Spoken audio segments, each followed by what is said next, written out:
Hello and welcome to the Matt's Movie Reviews podcast. I am your host, Matthew Pejkovic, and this is episode number 631.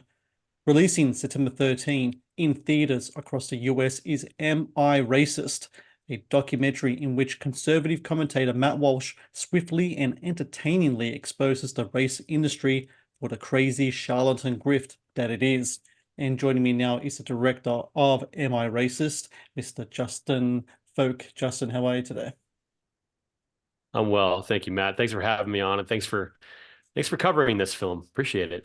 Oh, not at all. I'm such a big fan of the work that you do, from No Safe Spaces to What is a Woman? Now, Am I Racist? The work that you do is important, is provocative, and above all, it's really entertaining as well, which I really appreciate about No, it. thank you.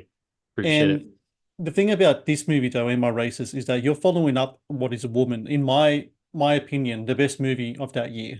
Not only best documentary, but best movie of that year. It was a kind of a odd year, of course, because I felt it was like that was like almost pretty much after lockdowns, I think that kind of came out. But it was a movie that everyone could watch from home because it was on Daily Wire. Everyone was watching it and made a lot of commentary, a lot of praise as well. This movie, Am I Racist, is a follow-up to that film. It's a bit of a daunting prospect to try to follow up something as as highly seen, as well regarded as something like What is a Woman? Was it always a something in the mindset of you and Matt that there was a certain bar that you kind of set for both of you now that you could constantly have to try to reach and better? Or is it just about, as they say in a movie, doing the work and just trying to do the best film that you can?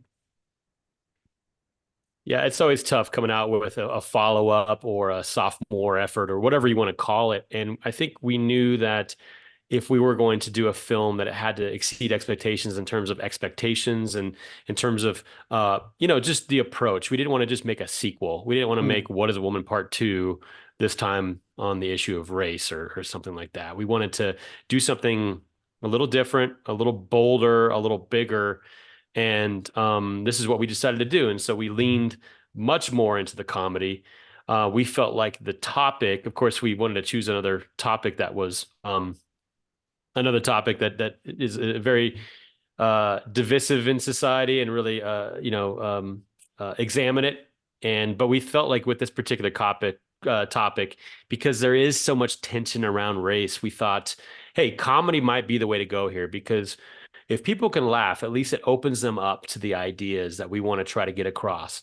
And so we went hard to the paint, so to speak, as far as comedy goes.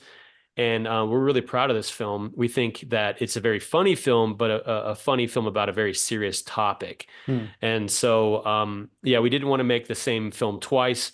We definitely went to do something different and we thought much more bold. I, in regards to the comedy aspect of it, I read an interview that Matt said you guys didn't set out to make a political film. You more than anything else out to make a comedic film. And but like you said, a comedic film based around a provocative issue. When you talk about the aspect of trying to do something more comedic, and that is a goal in the film, where's the line between trying to make sure that you can do something informative and comedic? Did you have to make sure that you kind of pull the reins on more the comedic side if it goes a little too much in the comedy side, or is it the other way around? Did you pull the reins on the more informative stuff to make sure it doesn't get too Wikipedia-ish, so to speak? I mean, how do you try to find a balance between the two? I think you're touching on something that's very, very important for a film like this. There is a balance that you have to strike, and a lot of that is sort of found in the edit. I think once you sort of have these scenes, you can kind of feel if it's veering off in one direction more than the other, and so you have to sort of course correct. Hmm. I think we got there with this one. I think we got the right balance because if it's too comedic, then people won't take it seriously on the issue. But if it veers off into something that's a little bit more about the topic too much, but it's still a comedy, it can kind of feel preachy. And so it's really important to find that middle ground. And so we have a little bit of both. I think where that contrast is most apparent is when you see the regular people in the film that we talk to. There's a couple scenes. There's one where Matt goes to a biker bar and talks to them about their white privilege, and another one where we go down south and talk to some blacks in the South, New Orleans, about the issue of race. And it's those common people that really provide like sort of the common sense argument that we're trying to make in the film. And that in contrast to the experts that we talk to that are sort of pushing this divisiveness on our society. That's really the point we're trying to make here. And so it is a balance of showcasing both, but not veer off in one direction too far. The Matt's Movie Reviews YouTube channel is brought to you by TeePublic. TeePublic is the world's largest marketplace for independent creators to sell their work on the highest quality merchandise. With over 1.2 million designs, TeePublic is sure to have something you love. The interesting thing about this movie with Am I Racist is that Matt has to don a disguise in the movie. Because, as I said before, What is a Woman got a lot of eyeballs on it, and Matt Walsh became someone known on that, especially online, of course. We've had this commentary on the Daily Wire. His Twitter is very popular as well.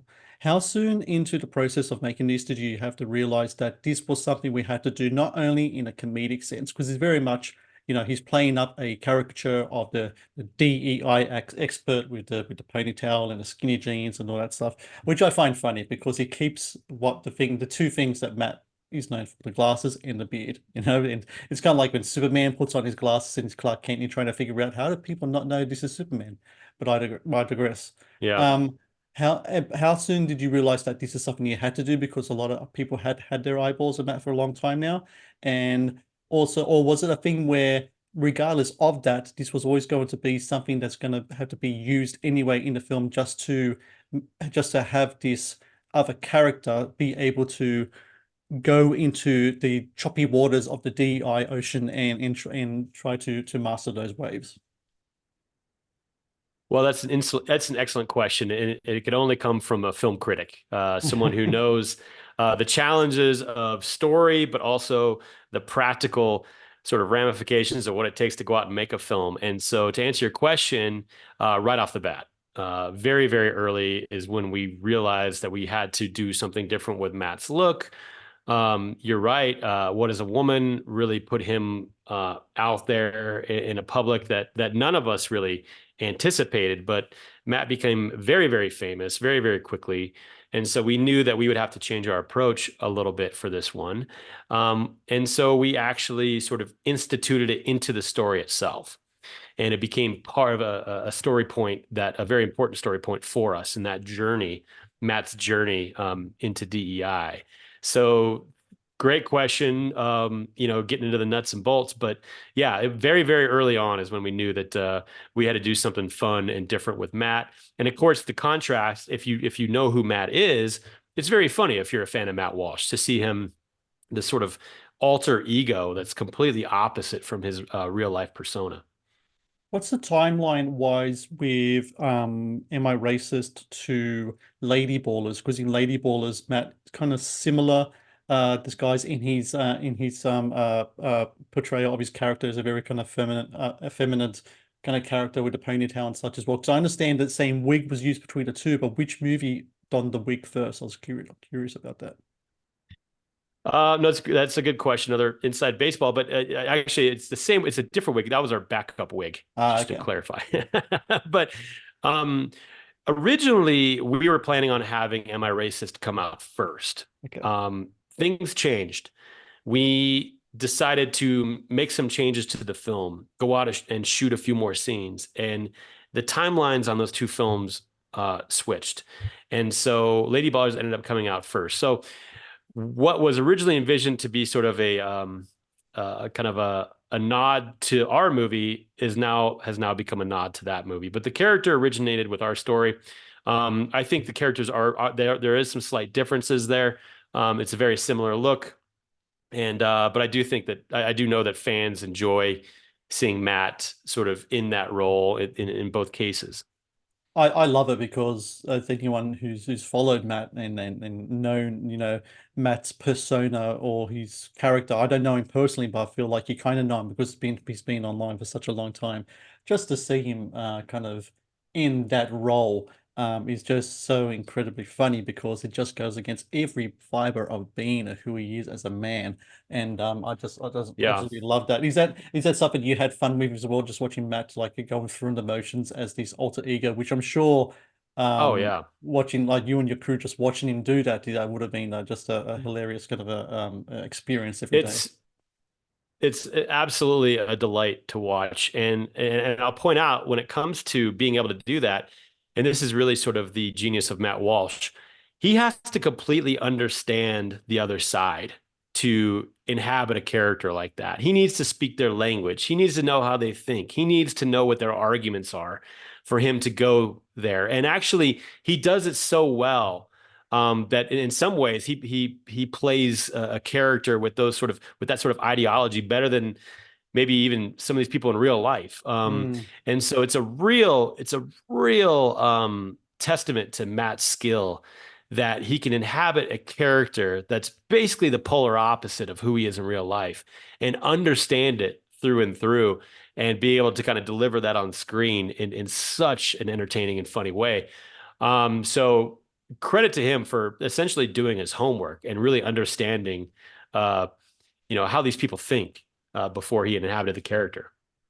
The thing that your films do so well, or what Matt does so well, is that you allow these bad ideas to be exposed to the light by having the people of who espouse these bad ideas come out and just say them out loud. Let Yeah, them expose it to the light themselves, and then let the audience decide whether it's a good idea or bad. And usually it is a bad idea. And when it comes to the whole DEI kind of race industry kind of stuff, the words coming out their mouth, you couldn't have written it any better, just how ludicrous some of this stuff is. And it's amazing to me that I don't, I have a feeling that the tide is shifting in regards to people actually eating this crap. But for a long time, people were just slurping it up like pigs in a trough. They just were. Um, and it's, and when you hear some of this stuff, some of the people say, like, for example, the race dinner thing, some of the stuff that's coming out of people's mouths there, it was hmm very disarming listening to it because, like I said, if you wrote a character and you wanted to make them a caricature of all of those personalities and all of those ideals, I don't think you can even get to the extremes of some of these words are coming out. Were you kind of shocked yourself yeah, at some of the things that were spouting out of these people's mouths when you were doing this yeah. documentary? Absolutely shocked. And I think that to your point, if we had written it that way, people wouldn't believe us. Oh yeah, So, I think that's our goal. That I think you're touching on what one of the goals of the film was, which is to show these people in their own words and let Americans decide. Is this the route we want to go? Is this yeah, the sort of the philosophy that we want to adapt as a society? And listen, I think audiences are smart, and yeah. I don't think that we need to overpress the issue. I think we just need to show these people for who they are and what they believe, and let the chips fall. And I think Americans will decide, hey, this isn't the way to go. And so that was our goal from the beginning. And it takes a certain amount of discipline, again, to credit Matt, to go into those scenes and not, I'm sure deep down within him, he just wants to jump all over it. Oh, I, for I sure. think in the moment he wants to attack it and just, basically, um, just go toe to toe with these people and tell them they're wrong. But the discipline that he has to know that we have a full 90 minutes to tell this story. And the most important thing is for people to understand what these people believe. And so in that sense, he pulls back and allows it to happen. And that's what he did in What is a Woman, and that's what he does in this film as well. The Matt's Movie Reviews podcast is brought to you by Amazon Prime Video. One of the best on-demand streaming services available, Amazon Prime Video features exclusive Amazon originals as well as popular movies and TV shows. Watch Amazon Prime Video anytime, anywhere. Um, when it comes to the industry of the DEI industry or the race industry, it's very lucrative. And it shows in the film some of the fees that some of these seminars, some of the people charge for just to sit down and have a talk with them is just it Hmm. just is Yeah. incredible, especially since a lot of the time people are spouting uh their dislike or hatred for America as a system, but they embrace the capitalism that and that comes from within that system is funny to me. It's not like they're giving away their stuff for free for a greater good or what I could consider to be a greater good when it comes to having these fees and when you learn about them, how many times did you have to go back to the drawing board and refigure the budget for this movie? Because I think some of these fees would have made you think, oh God, we only got this much money to spend. I think we're gonna have to knock back maybe some of the I don't know travel expenses when it comes to this. We're gonna have to take a little more Ubers and a little less planes because it's incredible how much these people charge. It's not in sufficient to you. I don't remember at the end of the movie. At the end of the movie, is there even a tally of how much they were charging the movie? Because I'm trying to remember if there was or not. I'm not sure because if there was a tally, I'm sure we're getting close to around maybe in 100,000 or so, just the amount of money they're charging in this movie. Yeah, we don't have a final tally. Somebody could probably figure that out for us, but no, you're right. We had to consider that in the budget. We also felt it was such an important story element that I think we were willing to spend the money because it really does highlight what this is all about, which is money and power. And that is why we put it right up on screen. That's why it's the dollar amounts are shown right there for everybody to see. So it was an important story element. So in that sense, it was worth spending that money and getting those people in the room and having them speak to us. And yeah, it did require a little bit of budgeting and being good with how we spend the rest of the money, but it was well worth it to put those people on camera. When it came to Robin DAngelo, throughout the movie, she's the kind of like the white whale. She's the one you're trying to get the at the end of the day. And you finally sit down with her, and people have seen, and there's a lot of press right now about how that kind of ends up, and it's just so satisfying to see the whole kind of like reparations thing and everything else that she goes on about, and just see it in action. It was incredible to watch. In order to get her in a room, though, I imagine Matt, as his alter ego, would have had some type of momentum behind him. That's when he's appearing on these local shows and in the press and he's doing the seminars and such. Is that how you pretty much package the interview to Robin? Do you say, we have this man here, DEI certified, he's doing seminars, he's been on this show, that show, and try and then show him as a credible entity, a credible person, so that Robin's people could say, oh, well, look, if he's done this and this and this, he must be, credited. Someone must have done background here. We're going to go ahead and do it. Or does it just simply come down to this is how much we charge, this is the money, and this is how you get us? I was curious which way worked for getting Robin. Well, actually, we shot that scene with Robin DeAngelo fairly early on in Oh, the filmmaking process. And the way that we were able to get Robin in the film, which is very similar to a lot of the other people in the film, is when we approach them, of course, we speak their language. I hmm just was kind of referring to how Matt is able to, adapt these characters and understand sort of how they think and how they speak. And, we sort of speak their language when we reach out to them. And well, I also have a great producing team, very, very good at what they do. And so we would reach out to these people. The main thing that we would do is we would appeal to their expertise. We would appeal to them as experts in the field. And if they would just share their insights with us, we would be so appreciative of that. And so appealing to ego is always a good thing. And then, of course, when we offered to pay their fee, that was sort of the final thing. So if you can write the check, again, these people have a very ludicrous, they have a very good business, and if you pay those fees, then they're sometimes very willing to come on camera with you. it's funny how far ego and money can take you in life, I think, or catering to someone's ego, Yeah, let's right. say, can Yeah. take you in life. Now this movie's is going to come out theatrical. It's going straight to theatrical. People are going to see it in the cinemas, and I have a feeling it's going to do very well because it's an alternative out there to other of stuff. And like you said, people know Matt, and the subject itself is just rife for just mocking and getting into. what have you and Matt ever spoke about that if this thing hits as it should hit? Have you ever spoken about that if another movie does go in the works, that it could be a possibility that Matt, to go undercover again, has to perhaps shave the almighty beard to make sure, I thought because there's that, only so many yeah. wigs and glasses this man can don. Unless he's going to Yeah, go, right. unless he's going to go drag, which I think even Matt might go into. I think the beard's going to have to go at least for one movie, so he can go undercover again if need be to go undercover. Has that ever been a possibility put out there? I thought that's where you were going with this, but yeah, I mean, listen, my concern is the beard to me seems like kind of a source of superpower.